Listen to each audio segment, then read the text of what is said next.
Always when I was in Barcelona and Munich, I have the feeling, the dream to come here, to train in a Shakespeare country, in the Beatles country, in an Oasis country. It's not football, this country is special in many, many, many reasons.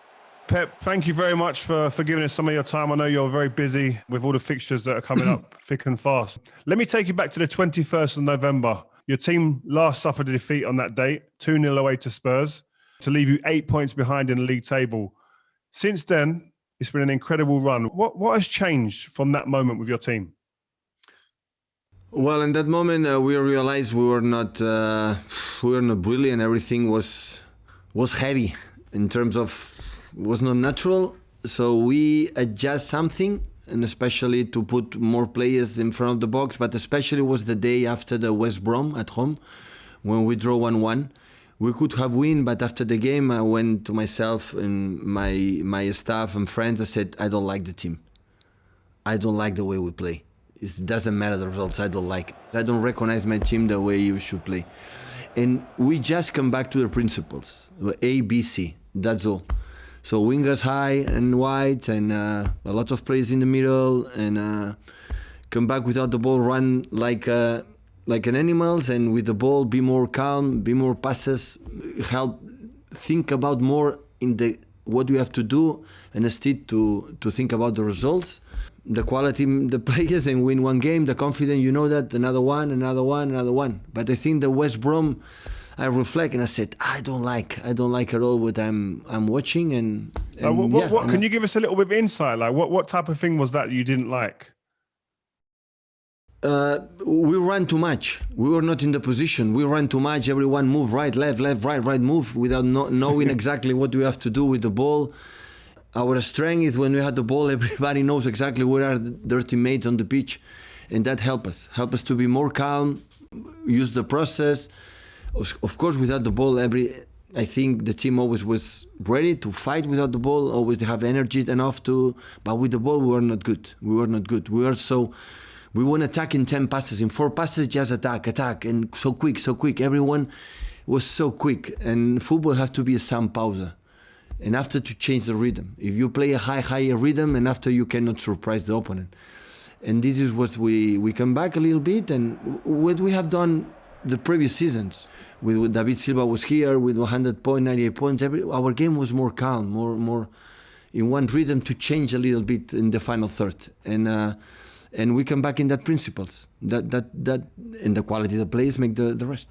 Is that one of the reasons why Cancelo has gone into the midfield area when he's obviously a fullback? You've gone back to what you've done at Bayern with Kimmich and putting the fullback inside to thicken up the pitch and make more bodies in midfield. Is that one of the reasons you've done that? But with Fabian Delph, we did it before the previous season. With Zinchenko, with Alex, we have done before. It's just to put players, to pass the ball in position that we believe is interesting to surprise the opponents. And of course, Joao can do it for his skills, the quality, like Fabian Delph has done before, and Alex. So yeah, we did with Joao. And last game, for example, against West Ham, Alex did this position. So yeah, it depends of the opponent, depends the skills of our players. We can do it. And the defence, obviously I was a defender, so I'm always interested to see how your defence plays and stuff. And I think over the last couple of seasons, you've had injuries, change of personnel. Ruben Dias has come in now. You've gone from a team conceding 0.92 goals per game to 0.6 per game. Is this one of the areas you're most pleased with as well? Absolutely. Absolutely. You know better than me how important it is to be solid. The confidence you give to the rest of the team, when your strikers and holding midfielders, they leave, they play, think, okay, behind I have a good keeper, and behind I have 2 guys there, or back 4. Like the difference of last season, because the way we training, the way we prepare, the way we defend is the same for years. We don't concede mistakes. The opponents are good. They can score a goal. Congratulations! It's happened. It's football. It's normal. But we don't. Before, especially last season, we give them the guys score a goal. Yeah. The big margin on improve this season, it was like this. So the opponents has to score because they are good, but we not give them the chance so easily to score a goals. That is the big improve from Ruben, Jaime, John as well, John especially. So of course Kyle right now and the left back. So everyone is is doing better. You mentioned there, John and Ruben, their partnership has been magnificent so far. How pleased have you been with Ruben Dias' impact, but also the resurrection of John Stones, who wasn't playing, who was out of the team? And in terms of Ruben, what's been his biggest qualities that he's brought to your team? The biggest one is he's a central defender, like lead the line or lead the other ones. He play good his decisions, but helps to the other one to take a good decisions. And that is when you become an incredible central defender. He doesn't play just thinking in my area, in my player. He's thinking my player, looking right or left, and saying what you have to do in right or left. It depends what happened. And this is a talent. This is skills. There are incredible players like things just in my business, but he cares for the business for the other ones, not just the back four, even the central defenders. Holding midfielders, saying right, left, don't stop communicating. You see his body language during 90 minutes. He's living the game like it was the action, like it was the last one, and he makes better his partner. He makes better his partner, and this is so difficult to find in the world football. You've been here for a long time now, one of your longest stays. Well, this is actually your longest stay at one team as a manager. What's been the differences for you, like Manchester City, Bayern and Barcelona, the big differences that stand out for you?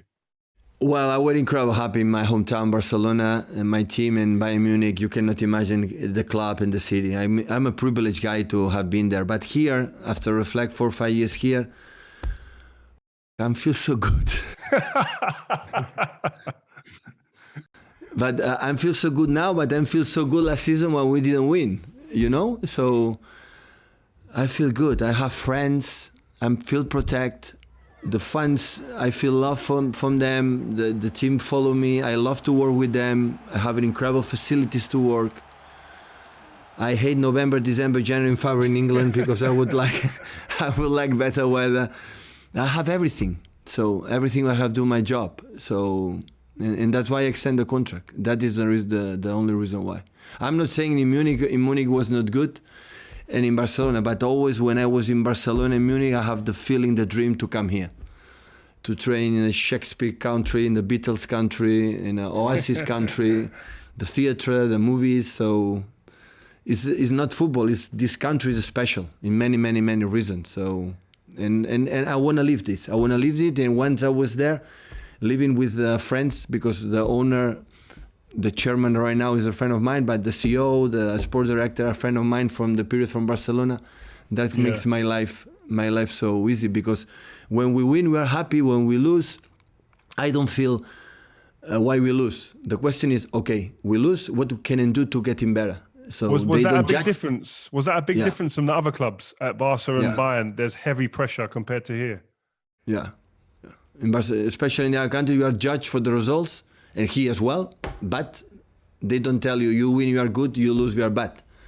They'll tell you, okay, you don't win, what do you have to do to get him better? And altogether take the right decisions. And that's why the journalist knows that, and I think the players knows that. And the manager is the weak point of all escalating the position in the team. Is the weak point. And when everybody knows I am protected, after I'm free to take the right decisions, I think for the team, for the club. You mentioned you extended your contract there. Can you give us a bit of insight as to what was the unfinished business? Was it the Champions League? Yeah, okay. I will give this pressure for the rest of my time here in England. I know it. So if we don't get at the end the last stages or go through, will be unfinished business. I know that. I accept it, and when everyone say that, is because maybe it's right. But it's not just about that. It's that I had the feeling we can play better with some new players and extend the way we play it, and the quality sometimes we can do it longer, extend it longer. So, and of course, but I cannot deny it. I would love and I would like what we have done in the Premier League to be incredible consistent during 4 years. Incredible, because last season was not bad in terms of results. The difference, it was an incredible team that make 99 points. But the fourth season was incredible in Carabao Cups, in FA Cups. I cannot deny we were not able to do it in Europe, and hopefully in this season, the next ones, we can make the next step. What's held you back, do you think? Because like you say, you've been able to create some of the best teams that we've ever seen in the Premier League. So how has that not been able to transfer to the Champions League? because essentially for 1 inch we are out, because we have 5 meters to shoot the goal without keeper and go out. So it's completely different. Yeah, it's you know that you live you know in Champions League you won a Champions League in the finals in penalties in I think in Moscow, and Man United won in Nou Camp. I was a teenager. I was there watching the game. It was 1-0 down in 2 minutes. They scored a goals, and you analyze this incredible success for 1 minute, 2 goals when you score no score. So it's happened. That is Champions League, and you have to accept as a manager, football players is what it is.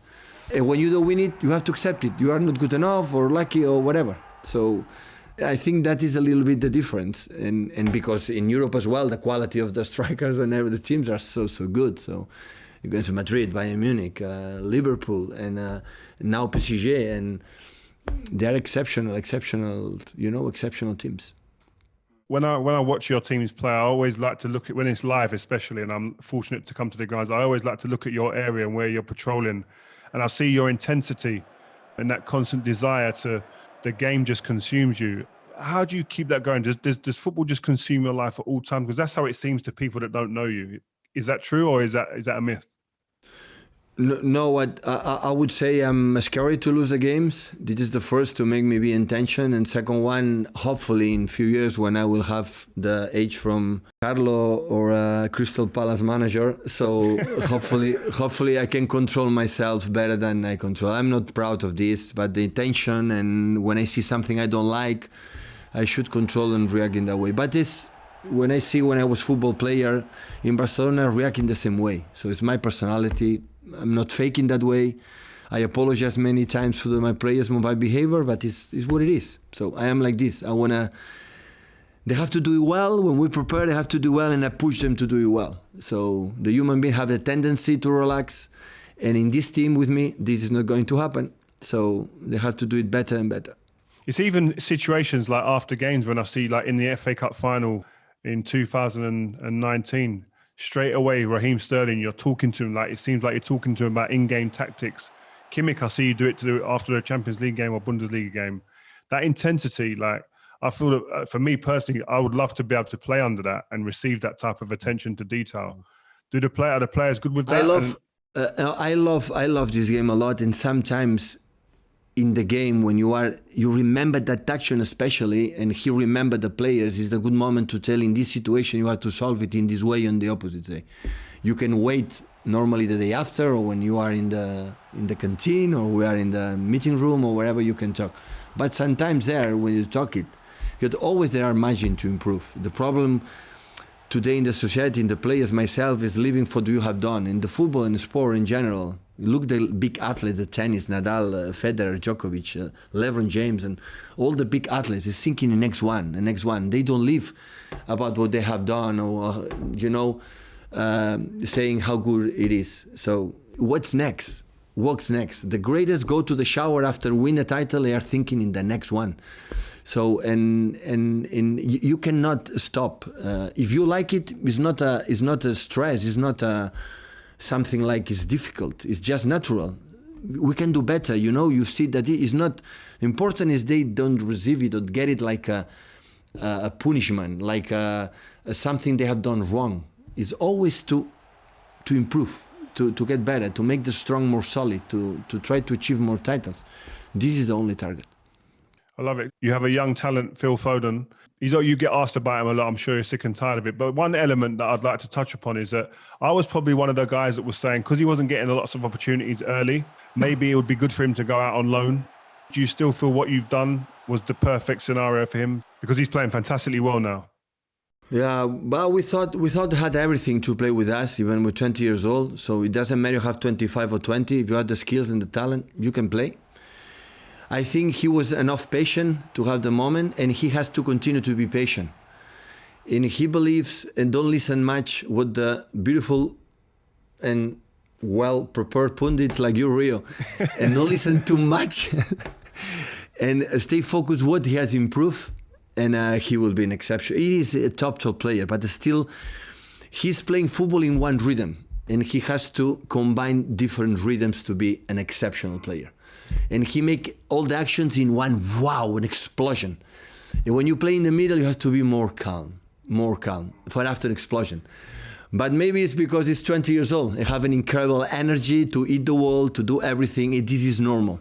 And this is not because I'm saying you have to be in different rhythm is going to change now. No, the time, the seasons, the game by game, he will realize what can improve in that position. The rest is a top player, and because he's so good in his individual action, but he has to understand the game in a global when you want to play in the middle. And still, not because he cannot do it, it's just because he has 20 years old. The moment we have every player with 28 is better than 20, for sure.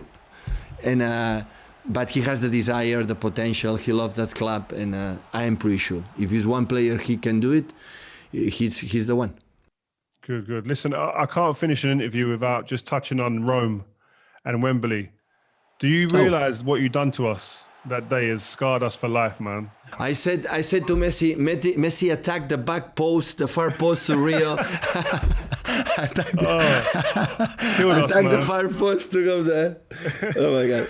No, we were lucky. The first 10-15 minutes was 2-0 for you, my friend. We were lucky the first 10 minutes.